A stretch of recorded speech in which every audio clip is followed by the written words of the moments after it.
Hello. Hello. Ẹ̀yin tèmi, hello, mo ń kí yín o. Èmi kan náà ni. Èmi tí yín gangan. Ọbańlá Elizabeth. Èmi kan náà ni mo wà ń bí mo ń kí yín náà ni. Ẹ̀yin tèmi gbogbo ẹnu mo fi ń kí yín o, gbogbo ara mo fi ń kí yín. Ẹ̀yin tèmi nílùú Canada, mi gbọ́dọ̀ má kí yín, mi gbọ́dọ̀ yájú sí yín. Ẹ̀yin fans mi gangan, ẹ kú ìrọ̀lẹ́, ẹ kú èní, ẹ kú gbogbo everything.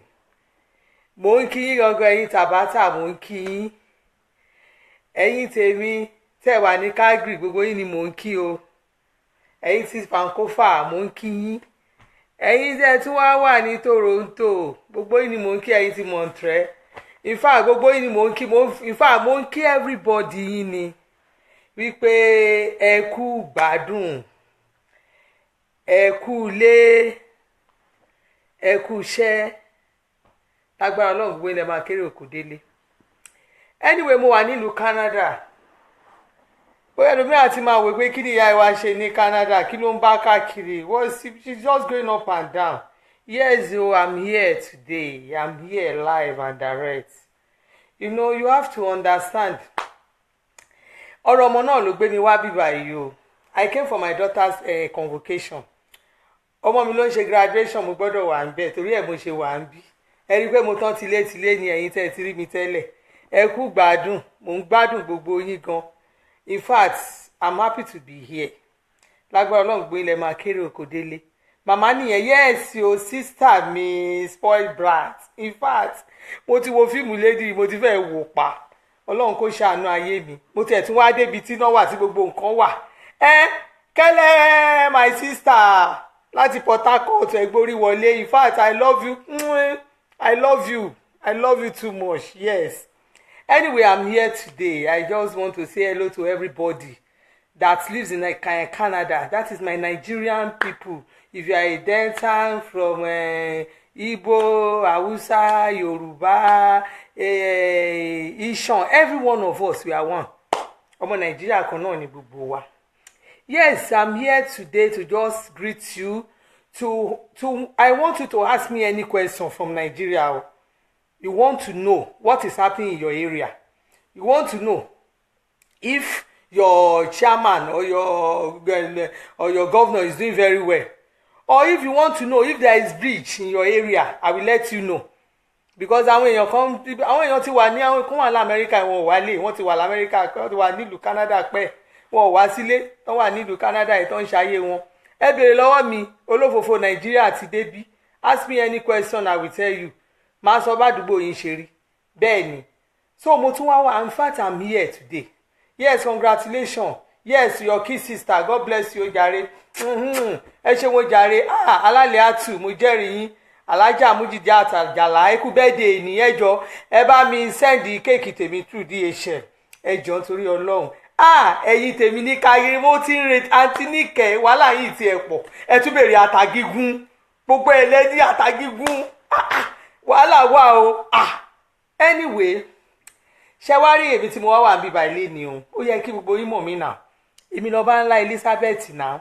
Àwọn ìyá gbogbo of Nigeria. Ìyá gbogbo everywhere in the world. Kò síbi tá à ní dé. A máa dé ẹjọ́ yìí náà ni àkànṣe àròjọ kiri náà ni. Ṣùgbọ́n má wàá expect èmi online o. Mi ní nǹkan tí mo fẹ́ bù yín bí ọ̀rọ̀ pé kinní kẹ́ máa rí mi online pé bóyá a máa bẹ́ẹ̀ bù ni a máa sọ̀rọ̀ ní mi ilé èèyàn kan tí màá bù o. Lẹ́yìn pé èmi kàn máa fún yín ní àwọn ìmọ̀ràn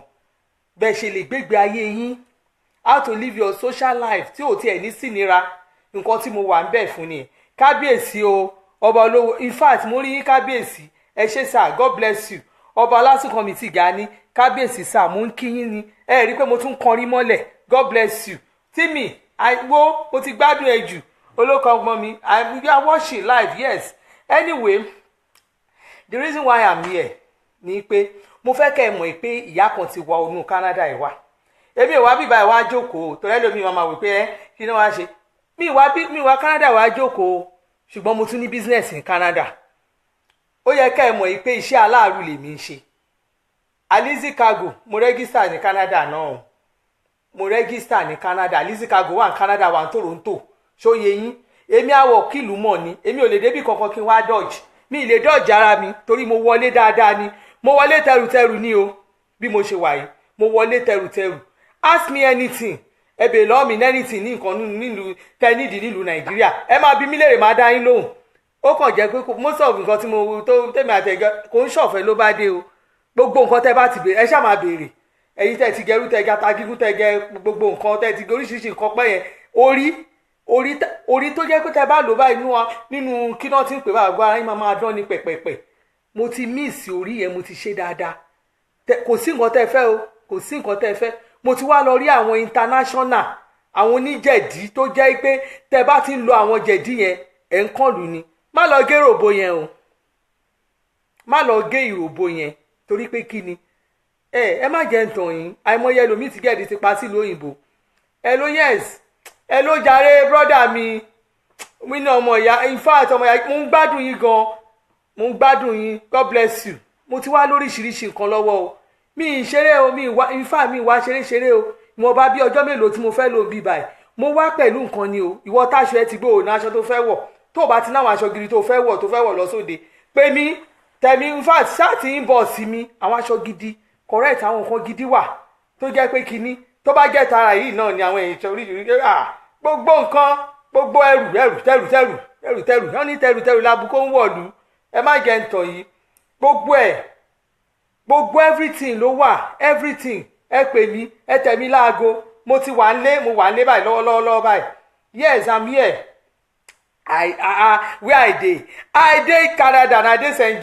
John ni mo wà. Kò sí nǹkan tí mi máa tẹ́bà tí ń bí mi lè rẹ̀ ṣá máa béèrè gbogbo ẹ̀, irú woro, irú pẹ̀tẹ̀, ata gígún, ẹ̀gúsí, àpọ̀n, ibẹ̀ ni kò jókòó sí. Èmi Aláàrú international, gbogbo ẹni mò ń ṣe iṣẹ́ Aláàrú níṣẹ́ mi. Ẹ pè mí máa bá yín rù anywhere, kò síbi tẹ́ ti fẹ́ gbẹ́rù ní Canada tí mi bá yín gbé o, máa rù dẹ́kọ̀. Tẹ́ ẹ bá ti bẹ́ẹ̀ rù yín lẹ́kọ̀ọ́ ẹ bá mi jà, gbogbo ẹrù yín ni màá bá yín gbé o. Iṣẹ́ tèmi ṣe iṣẹ́ Aláàrú ni. Aláàrú yẹn náà fi ṣe mí ìnáná mi Aláàrú ni. Nígbà máa wọlé gan, in fact tẹ́ ẹ bá rí ẹrù tí mo dì, ọkọ mi gan ní kí wàhálà máa wà lẹ́nu. Mo ní kò lè sí wàhálà lẹ́nu bọ́dà, wọn ò lè tẹ́rù wèrè, wọn ò dẹ̀ lè. In fact nígbà máa wo gba àwọn báàgì wọn gbogbo ẹ̀ ní déédéé ló wà.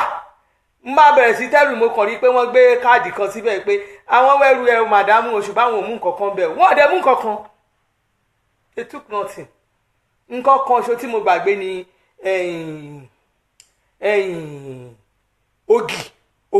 ògì ni mo gbàgbé. Ògì mo dẹ̀ gbàgbé sílé ni. Ògì yẹn máa kàn mí lára lọ́sẹ̀ tá a máa mú bí mo ṣe ń bá yín sọ lọ́wọ́lọ́wọ́ ẹ̀. Ẹ má jẹ́ ntàn yín, ẹ pè mí láago o. Ẹ̀yin yes gèlè yẹn gan ẹrẹ́fẹ́ ni sísítà mi dẹ́bùtì gan, Ọlọ́run o. In fact ẹ bá ti wọlé báyìí èmi gan kó bọ̀ ń kó ara ni, kò síbi tí mi ò àkùtì dàgbà, kò síbi tá a tún lọ mọ́. Èmi gan bọ̀ ń kó ara ni. Ọmọ ìyá mi Àtọ̀kẹ́ Sànúsì, in fact ọmọ Táyọ̀ mi ní wẹ́ẹ̀tì, God bless you. Gbogbo ẹ̀yẹ tẹ̀ tí ẹ̀ fọkọ mi lánàá yẹn tí ẹ̀ yàtọ̀ jù. Mo rí kọ́mẹ́ǹtì gan lórí péjì yín. Àwọn èèyàn rèé correct èèyàn ni yín, èèyàn gangan lẹ́yìn. Yes o, bẹ́ẹ̀ ni o. Ọmọ ìyá Jésù ó yàtọ̀, kò dàbí tèkó wáyé, ó máa yà mí lẹ́nu o. Wọn ò mú nǹkan kan, they took nothing. Wọn ò mú nǹkan kan o. Tó bá jẹ́ kó ni ẹ̀rọ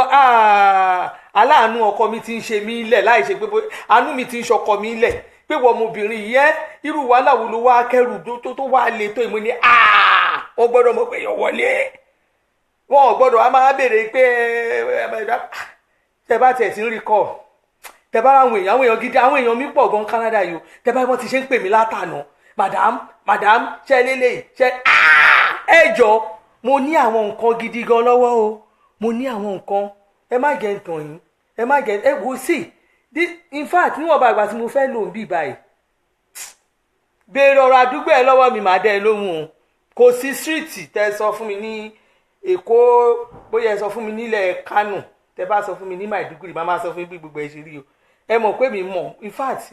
ẹsẹ̀ mi kàlù everywhere I'm there. I will tell you, just ask any question. Gbogbo ẹ̀yin tẹ́ ti pẹ́ ní ìlú Canada tẹ́ understand pé kí ló ń ṣẹlẹ̀ Nàìjíríà yẹn, ẹ béèrè lọ́wọ́ mi, màá máa dá yín lóhùn. Èmi ní kẹ́ bi léèrè o. yes, I will kill some for you. I will send my number. Tó bá máa fi di kíní báyìí máa bẹ̀rẹ̀ sí nọ́mbà mi yẹn mi ì tí ì mọ̀ sórí ni mi ì mọ̀ nọ́mbà yẹn sórí ni ṣó yẹ yín in fact to God ẹ máa gbádùn mi ni ẹ̀yẹ́ béèrè nǹkan kan lọ́wọ́ tèmi o aláàrù ni mí màá bá yín gbé wá sí London màá gbé wá sí America kò síbi tẹ́ ẹ ti fẹ́ gbẹ́rù tèmi ò gbẹ́rù wá o Alizi Cargo yes company mi register ní Canada ní Toronto làwa wà máa tó lọ sí Toronto ẹ jẹ́ kí n tiẹ̀ ṣe ẹ̀yìn tọmọ yẹn ná ti graduation yẹn gangan ni kókó tó wà nílẹ̀ lọ́wọ́lọ́wọ́ tí bá ti ṣe tán next week báyìí mo bẹ̀rẹ̀ sí kiri ní ẹjọ́ nítorí Ọlọ́run in fact mi ò ráyè rọ̀bọ̀ rébè kí ló kàn mí ṣé màá wá sí bíbáyìí owó tíkẹ́ẹ̀tì máa wá bíbáyìí pẹ̀lú pé kíní màá wá sí bíbáyìí lásán mi ní at least èyàn tẹ̀ ní kí wọ́n má tẹ̀lé kíní ìnáná mi aláàrú náà ní ká jẹun ká ṣá jẹun ká dẹ̀ wọṣọ káà náà dàbí èèyàn mi ní kọjá ìyá ara mi ní àyè mi ní mi ní kọjá so mo ń kí gbogbo yín lá in fact mo kàn ń kí yín ni I'm enjoying you gbogbo ẹ̀yin followers mi tẹ̀ wá Canada ẹ̀yin fans mi yẹn in fact I love you mo gbádùn yín gbogbo yín gangan níṣẹ́ ni mo ń kó yín gẹ ẹ wò mí ẹ pè mí má dá yín lóhùn kò síbi tẹ́ ẹ pè mí tí mi wà ẹ bá ti ń pè mí mò ń dá yín náà ẹ gbá mi láago máa wá ẹ ṣáà ti pè mí kẹ́ ẹ gbá mi láago máa débẹ̀ èmi fúnra mi ni mo tó in fact tí láyé bá ṣe wà yìí gbogbo ẹ̀yin tẹ́ kí mi owó yín ni mo rí àwọn kan tiẹ̀ jẹ ṣìn àwọn kan jẹ páàrì wọ́n ṣe bá pàwọn òrìwà ẹ máa wé mi Àṣàbí dẹ́nìkan ò kí mi kí ni mò ń rojọ́ fún níbi tẹ́gbẹ̀gbẹ̀rún èèyàn ti ń ṣàpọ́nlé mi Àṣàbí mi máa dá wọn lóhùn ìyẹn ni mo ṣe èmi Àṣàbí bá mi orí yẹn nígbà táyé kan èmi Àṣàbí àwọn kan tiẹ̀ dẹ̀ wá wọ̀lú kan nímọ̀ kan ti wọlé wọ́n máa dọ́ọ̀jì kiri wọ́n máa ní kán má ra wọn bí ìbá yín rí ṣì ńgbòjó níranù ní ńgbòjẹ́ ranù lẹ́ bá wọlé ẹlòmíì gan ẹrù tó ti mẹ́rù tààtà dì láti ń pariwo sí atẹ́gbẹ́ ká dáadẹ́ ẹrù wọlé yìí rẹ̀ ẹlòmíì ẹrù ẹ̀ ò ṣe é sọ pé nǹkan báyìí ló gbé wọlé ńgbòjẹ́ ìkọjá àyè ni ìkọjá àyè pọ̀ ní tí ò yẹ kán máa kó náà máa kó kiri wọ́n ṣe ń di cocaine náà máa dẹrù yìí wọ́n máa di drọ́ọ̀gì bẹ́ẹ̀ èèyàn tẹ́rù mi bó ṣe wà yìí bí mo ṣe wà yìí ohun téèyàn bíjọba tẹ́rù máa dúró nǹkan tí mo dìre ohun tí mo gbére ẹgbà mi tí màá dẹ̀ dúró tó máa wà justify ṣùgbọ́n kọjá àyè pọ̀ bẹ́ẹ̀ ni àǹtí mi Bùkọ́lá bẹ́ẹ̀ ni Yálájé worldwide ni àṣà àjẹun àmọ́ ìkọ̀mẹ́díà ó kàn jọ bẹ́ẹ̀ náà ni ó kàn jọ bẹ́ẹ̀ ni mi ì ṣe kọ̀mẹ́díà ó jọ bẹ́ẹ̀ náà ni but bọ́rọ̀ ṣe ń lọ lọ́wọ́lọ́wọ́ yìí ẹ má jẹ́ ń tàn yín ẹ ṣá pè mí yes Àṣàbí tó ń ṣa dọ́là ni o Àṣàbí tó ń ṣa dọ́là ni àwọn ẹgbẹ́ mi wọ́n ń ṣa òkúta I'm here live and direct bí mo ṣe wà yìí ẹ pè mí tẹ bá ti pè mí mò ń gbá yín láago ẹ bá ti gbá mi láago mò ń gbé tẹ bá ti sẹ́ndì WhatsApp báyìí WhatsApp yẹn kò dúró ń lọ déédéé ni ẹ ṣáà sẹ́ndì WhatsApp mo wà ń bí anything tẹ bá béèrè ẹ bá mi pásù irú màá fún yín ní irú ẹ bá mi pásù ata gígún màá sẹ́ndì ẹ̀ sí yín ẹ bá mi ṣe báyìí màá sẹ́ndì ẹ̀ sí yín tó bá dé wàá jẹ́ jẹ̀dí ni jẹ̀dí eléro jẹ̀dí ọlọ́jọ́ pípẹ́ ẹ má lọ gé ròbó yẹn ice cream àti ṣokoléètì ìròbó ń fa jẹ̀dí gbogbo àwọn oògùn jẹ̀dí èyí tẹ́ ẹ lè lò wọ́ọ́rọ́wọ́ èyí tó jẹ́ pé tẹ́ bá lò tán báyìí kàn máa yàgbẹ́ wọ́ọ́rọ́wọ́ àwọn yẹn ó wà èyí táwọn ọmọ yín máa lò tán máa ṣe kémkém ó wà àwọn àgbo tó jẹ́ pé nígbà tẹ́ bá lò tán báyìí ẹ má jẹ́ ń fi gbogbo ẹnu sọ gbogbo ẹ̀ gangan àwọn tó ń kó gangan ni mo ná fún mi o àwọn yẹn gangan ni mo ràn wọ́n lọ́wọ́ wọlé o kò ń ṣe tèmi gangan o ṣó yẹ yín mo ràn wọ́n lọ́wọ́ ni mọ́mì ẹ bá wa fáwọn èèyàn kan rí ẹ wo bí ìfẹ́ polówó èèyàn ni torí mo sọ pé ẹni tó jẹ́ tó o bá fẹ́ kí n polówó ọjà ẹ fún ẹ wàá fún mi ní ọ̀ríjínà owó kí n bẹ́ẹ̀ polówó gbogbo nǹkan náà ni pákéjì náà wọ́n ti ń fowó sí bó bá ti fún mi lówó máa dárúkọ ẹ ṣùgbọ́n lọ́wọ́ yìí ẹ bèmí náà lẹ́ ẹ bèmí léèrè ẹ bá ti ń bèmí léèrè gẹ̀dígẹ̀dí gẹ̀dí á dẹ̀ ti ṣe àwọn èèyàn nílùú yìí o you don't understand what I'm saying yes Olúwaṣeyọ̀ Ládìpọ̀ I love you much I love you too much hey love you ma ọmọ show I love you too much ẹ jọ jẹ̀dí ti ń ṣe àwọn èèyàn nílùú yìí o jẹ̀dí ti ń ṣe àwọn èèyàn nílùú yìí o kọ́ọ̀lù bíi 7 mo gbà lánàá lórí jẹ̀dí náà ni ẹ jọ ṣe gbóògùn jẹ̀dí ẹ bá gbóògùn jẹ̀dí wá mo dẹ̀ ìgbà kan mi kò yé mi mo ọmọkàn mi náà á dẹrù bí wèrè ó máa dẹrù báyìí ni ó máa pè fáwọn èmi náà máa dẹrù bí ẹni tó ń ṣépè fún a máa fáwọn èèyàn yìí ẹ wá gbà ní ìsìn bó fẹ́ àlùbọ́sà máa tà fún ẹni bó fẹ́ àlùbọ́sà máa tà fún ẹni bó fẹ́ àlùbọ́sà $500 láti ẹnu láti Toronto tí mo débi tí mo báyìí $500 ó ní mo san wọ́n wá fún mi ní ṣéǹjì $80 mo san owó nígbà tẹ́mi máa san owó Donald Trump ni mo fún wọn nígbà tó máa fún mi wọ́n fẹ́ mi ní $80 $500 torí mo gbẹ́rù ẹrù pé oúnjẹ èmi wá gbé ẹrù yẹn wá wọlé èmi máa wá ṣe ẹgbàá o kẹ́lẹ̀ ni mo náìsì mi náìsì o máa gba owó tèmi padà mi náìsì mi náìsì torí náà ẹ má ní mo dá mi náìsì gbogbo nǹkan owó ni ó kù díẹ̀ mi kàn ń ṣe ìgẹ̀ṣà ni ó kù díẹ̀ kí n jẹ́ gẹ̀ṣà so anything ẹ pè mí àwọn aṣọ tó ṣe wọ̀ lóde àwọn aṣọ tó jẹ́ pé if anybody see you in your church they will just look at you pé àwọn gbogbo àwọn ọjà gbogbo everything èmi mo gbọ́n ẹ bá ń gbọ́ ọmọ ọgbọ́n mo gbọ́n àṣà àjẹun kò yí sí kẹ́kẹ́ ọmọ tó wá sí lórí ó wá Canada wá kàwé ọmọ wá Canada wá kàwé ẹ kí mi kú oríire ẹ̀yin tẹ́ ẹ kí mi ẹ ṣé ẹ̀yin tẹ́ ẹ kí mi ṣùṣì yín èmi kọ́ ẹ rí mi báyìí ìyá rí mi dé sí ẹ rí mo ṣe ń ṣọlá ẹ rí ńgbà tára dẹ̀ mi tán náà ni mo tún ṣe fídíò tó bá jẹ́ gbà mo ti dé láti yálẹ̀ ìjẹta kí n ti sanwó hòtẹ́ẹ̀lì orí mi á ti gbá ṣé mọ̀ orí mi á ti gbá ìwọ mi ìsanwó hòtẹ́ẹ̀lì ilé wo kọ̀bí kọ̀bálùkọ̀ rẹ́rìn tèmi ní ùṣì tí yín lójú ẹ̀yin tèmi mò ń gbádùn yín olúwa ṣe yìí bẹ́ẹ̀ ni gbogbo nǹkan tẹ́ bá fẹ́ ṣàpè mí love you ma everybody gbogbo ẹ̀yin tẹ́ ń wò mí yẹn God in fact mo love yín gan o ìlú ìyàgbé yín o ẹ̀yin náà máa rí tí yín mú ṣe nílùú Canada yẹn máa rí ṣe ẹ ní wọ́wọ́ tì ẹ̀yin tẹ́ ń fẹ́ mi gangan ni ẹ máa kéré oko délé bọ́ bá ti ń pè yín lé lẹ́ẹ̀mẹjọ ẹ máa dáhùn lé lẹ́ẹ̀mẹwàá ni nígbà bá pè yín lẹ́ẹ̀kan ẹ̀tún rówó ná ṣóye yín ọlọ́run wá níṣẹ́ yín ní bàbá àlọ́ òyìnbó tí ò ní rí nǹkan mú wálé àbí ìyá àlọ́ òyìnbó tí ò ní rí nǹkan mú wálé ẹ wá ní dọ́mọ ẹ̀yin lẹ̀kùn tẹ́ máa dọ́ọ̀jì káàkiri gbogbo ẹ̀yin tèmi yẹn ẹ máa ṣe dáadáa nítorí ọ̀la kan ń bọ̀ Canada làwà tá a ti ń ṣayé mo wà ní St. John gbọ́dọ̀ mi ló ṣe gradé ó ṣe pé mo ní sọ fún yín torí ẹ̀ mo ṣe wà ń bí ṣóyè yín yẹ bẹ́ẹ̀ ni wá Bọ́lá ń ṣílé mi gbàgà mo gbádùn ọmọ mi l'Amẹ́ríkà a máa jọ ṣe ìyàwó yẹn ni wọ́n tí ní wèrè mo wà ń lé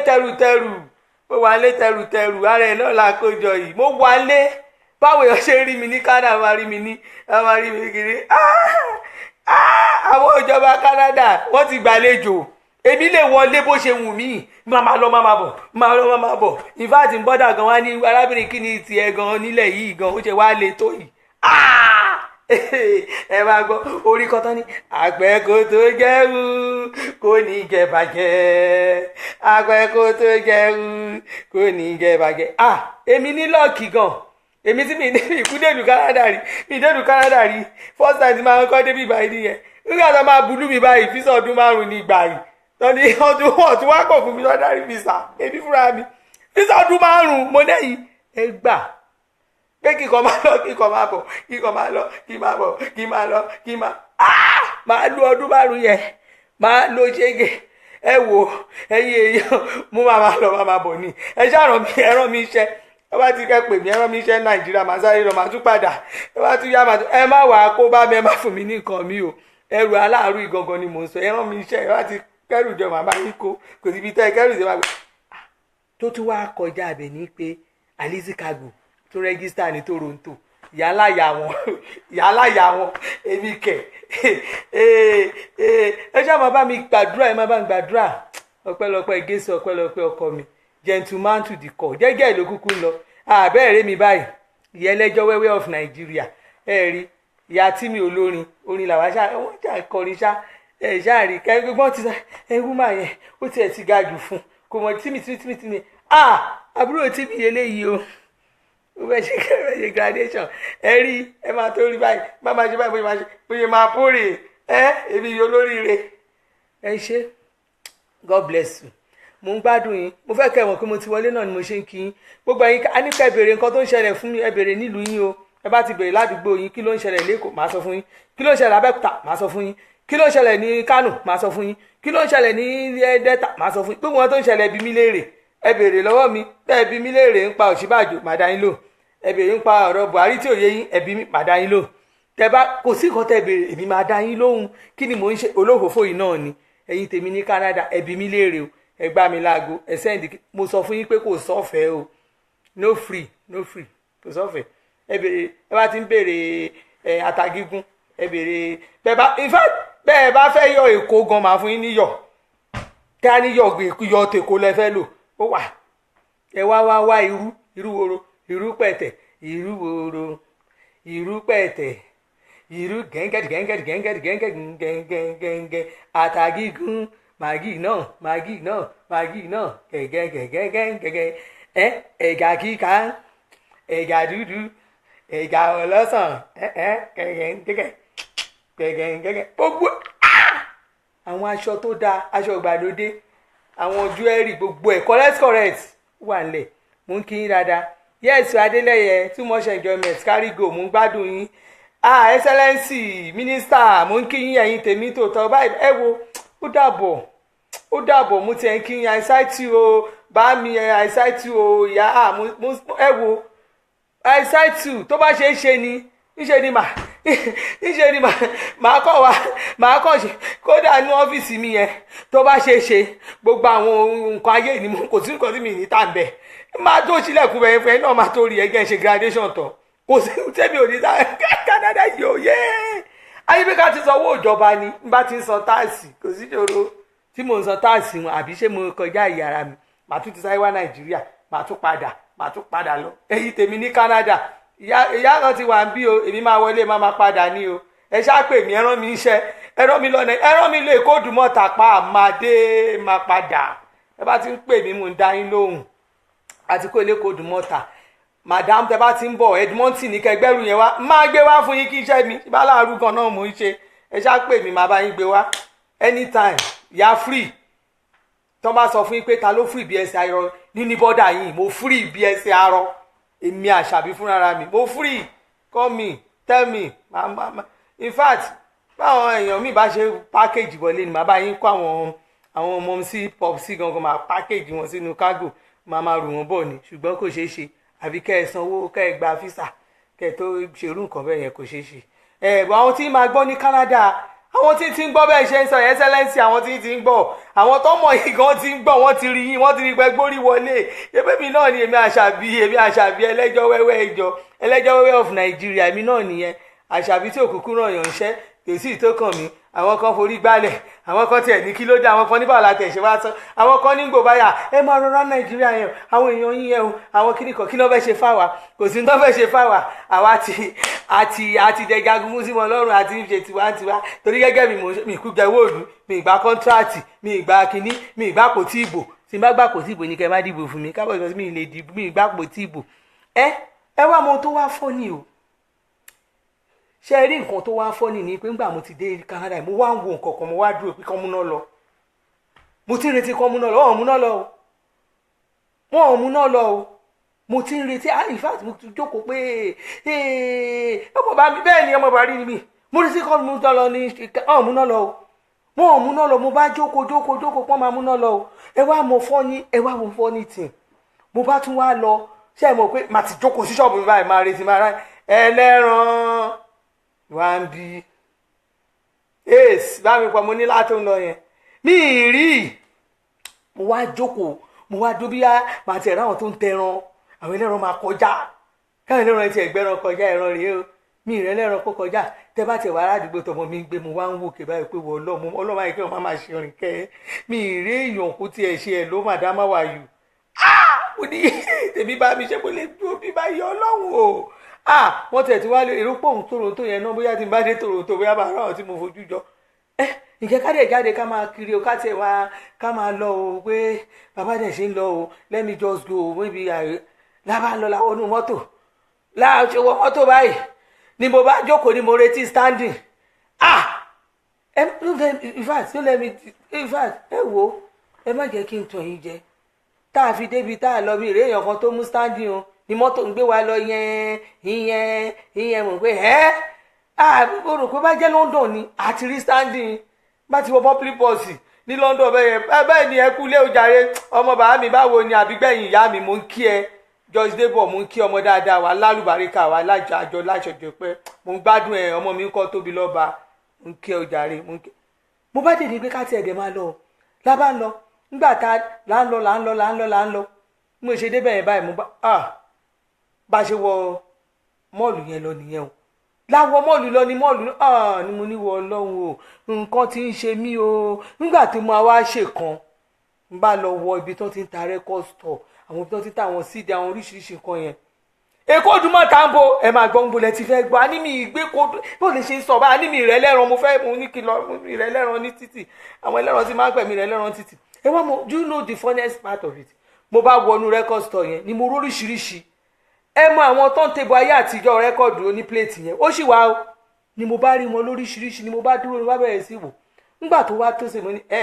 you don't have Sunny Adé you know there is no Sunny Adé here lọ́ bá ń wojú mi pé nígbà ya mo bí ẹbí ní sáà òbí ńkọ́ lọ́ bá ń wò mí kékeré ṣe mo ní sálàwà bẹ́ẹ̀ ni woman ti ṣe rìn iye wa ni you know Timi is an artist hip hop artist wọ́n kàn ń wò mí báyìí mo ní nǹkan ṣe o mi ìrí Nàìjíríà kiri nǹkan tó wà bẹ́ẹ̀ yẹn o ẹ jọ nítorí Ọlọ́run ó dùn mí gan mo bá tún kúrò bẹ́ẹ̀ ká dẹ̀ máa lọ kí n bá dẹ̀ ra aṣọ àti ẹ̀wù nǹkan kan ọmọ kékeré tí mo mú dání o lọ́rùn gbẹ̀kú mi o torí òtútù o dẹ̀ ra aṣọ òtútù o nígbà mo tún sanwó tán lé ọmọkùnrin ló bá tún ń gbò tẹ̀ máa wá fọ ọ̀ṣọ́ ló bá ní I'm going to give you 14 days to return it if you don't want it again. Mo ní kí ló ń sọ yẹn èyìnbó wo ló sọ kò yé mi o lèyàn sọ pé 14 days after 14 days wọn ò ní ìgbà lọ́wọ́ àmọ́ mo ní kí náà ń ṣerú ẹ̀ náà ní yes pé a lè dá padà káwá mo ní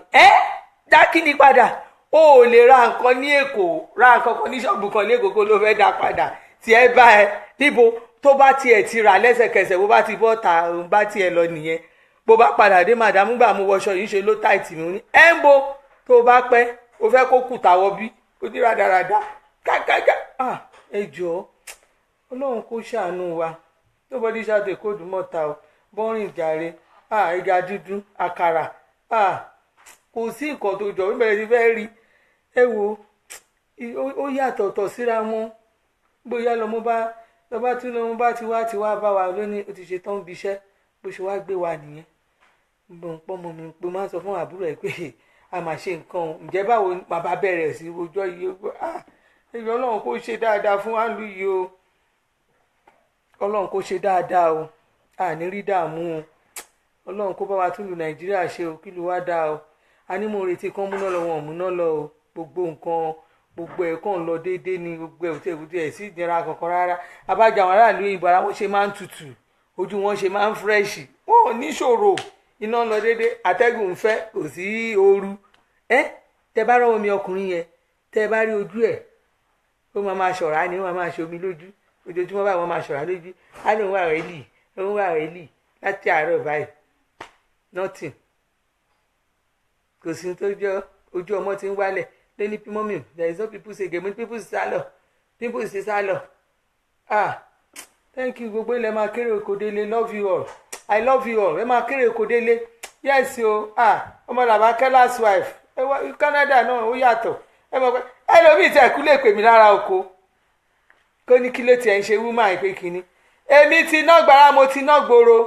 international passport 4 mo ti rìn káàkiri mo ti lọ lóyìnbó kiri mi ti dé Canada rí ni àìdè Canada rí náà ló jẹ́ ká bọ́tà káwọn bẹ̀rẹ̀ sí káwọn ará Canada ká kí wọn pa àwọn tàbátà àwọn ti Calgary àwọn ti gbogbo wọn àwọn ti Vancouver gbogbo àwọn èèyàn àwọn tèmi ní Canada gbogbo yín mo kí ẹ̀yin tẹ́ kí mi mo kí yín o, ẹ̀yin tẹ́ kí mi ó ṣì yín. Àìmọye èèyàn tó ti kí mi, àwọn èèyàn tó ti kí mi, tó ti kí mi, tó ti pọ́n mi lé. So ẹ má gbàgbé àwọn oògùn jẹ̀dí tí mo sọ fún yín yẹn, gbogbo àwọn oògùn jẹ̀dí ẹ má lọ gé ròbò o, ìdí tó yọ yẹn má lọ gé o, torí ẹ̀ mo ṣe pariwo síta o, torí èèyàn bíi mẹ́ta ti sọ fún mi pé tẹ́mi bá máa jókòó ní bá ti yàgbẹ́ díẹ̀ bá ti bá máa jókòó mi nílé ìjókòó dáadáa. Èèyàn mẹ́ta ló sọ ní èèyàn méje pé ẹ̀jẹ̀ mọ́ mi ṣe gbógun jẹ̀dí wá tí máa máa jókòó bá ń ṣe ni tí máa máa ro mí. Ẹlòmíì gan ò tiẹ̀ lè sọ kí ló ń jẹ́ bẹ́ẹ̀. Ó wá dùn mí pé ìlú bí tán wà sì jìnnà díẹ̀ mo ní màá bá yín pàṣẹ ẹ̀, torí ẹ̀ mo ṣe bọ́ta sọ fẹ́yìn tó kù. Ẹ̀yin tẹ́ ti ní oògùn jẹ̀dí tí jẹ̀dí ti mú yín ló jẹ̀dí ti gbà kan nítorí Ọlọ́run ẹ má gé o, ẹ má gé robo, ẹ má gé robo, ẹ má gé o, ẹ má gé o, ẹ má gé o, mo wà lé. God bless you. Ẹ ṣé, ó dàbọ̀ màá tún bá yín sọ̀rọ̀. A ti wà níbi ẹ̀rí kẹ́kọ̀ọ́ náà dátà ò fẹ́ẹ̀lì gbogbo ẹ̀wọ̀n òun lọ́lọ́. Ẹ wo níwọ̀n bá gbà tí màá lóun bí ẹ mọ̀ pé èèyàn wọlé. Èmi ò lè bá èèyàn bú yàn online, mi lè bú yín o, torí àwọn kan náà kàn rí mi tán rí pé mo béèyàn kan ya fọ́tò lásán, mo kàn ya fọ́tò pàtí láti pàdé ńlẹ́ṣà lèmi àtẹni yẹn akàn pàdé ní adẹ̀ríra pé wúmà yín rè ẹ̀yin rè ẹ rọra o ẹ kú ni akàn ya fọ́tò lásán ni. Wọ́n dẹ̀ sẹ́ndì mẹ́sẹ̀gì sí mi, àwọn fọ́nì o ẹ fọ́nì gan o pé àwọn lè rẹ́yìn àtẹni yẹn ẹjọ́ ya fọ́tò. Kí ló kàn mí pẹ̀lú tiyín? Ṣé mi ń gbé London ni àbẹ́rí mi ń Dublin tí mo lọ ṣe fàájì ni. Dublin tí mo lọ lẹ́ẹ̀mẹ́ta mo dé Dublin, mo lọ ṣe fàájì ni, mo lọ báyọ̀ ṣe fàájì ni. Kí ló kàn mí? Mo dẹ̀ gbọ́lúdé lọ ẹ̀kan. Ṣé kí ni tèmi àti tiyín tí máa báyọ̀ kan forí gbárí pẹ́ nìkan? Kí ló kàn mí àti tiyín? Wàhálà rẹ kóra yín sí. Kí ni tèmi? Anybody mo lè bá ya fọ́tò tó bá ti jọmọ Nàìjíríà, tí n bá ti rí anybody tó bá ti dúró tì mí tó recognize mi máa kí màá dẹ̀ ya fọ́tò, àjọ máa ya fọ́tò ni. Kí ló kàn mí? Nígbà tí ò ń ṣe pé bóyá èmi àti gbọ́kọ lọ́ọ̀ mi náà ẹ̀ẹ́dẹ̀ pa mí lọ́mọ kí ládé á máa bá yín jà fún kí n tèmi. Mo kàn ìkan tẹ̀ tún ṣe prógráàmù ńjọ́ kan, mo kàn tí ẹ̀dẹ̀ wá mi mọ́ tó tẹ̀ wá já mi, èèyàn kan náà ló ní kí n wá mo bá dẹ̀ wo prógráàmù yẹn o. Ẹ bọ́ bá ṣe invite ara wa yẹn bí mo ṣe gbẹ́ni báyìí lẹ́yìn ẹni who is this woman?